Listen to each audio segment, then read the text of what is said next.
करणार आहे. कदाचित काही विषय तुम्हाला नाही आवडणार, पण ते सत्य विषय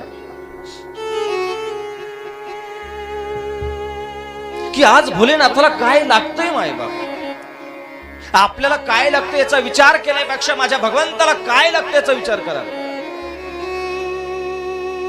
आपण त्याचा विचार करत नाही. आपल्याला काय लागतंय, आपल्याला कसं करायचंय याचा विचार आहे. पण माझ्या भोलेनाथाला कशाची गरज आहे, काय लागतंय त्याला कोणी विचार करतंय? कोण विचार करत नाही. बास तो तर त्याच्या दारात आलेल्या भक्ताचं कल्याण करणं, बास एवढं त्याच्या हातामध्ये. तो पापी असो, तो दरिंद्री असो, तो कोणीही असो, पाप्यातला पापी असो, पण उद्धार करणं मात्र भोलेनाथांचं काम आहे मायबाप. अश्रुधारा का वाहतात माहितीये का? की जीवनात जेवढे पाप कर्म केले सर्व त्याच्या डोळ्यासमोर दिसतात की मी काय वाईट वागलो.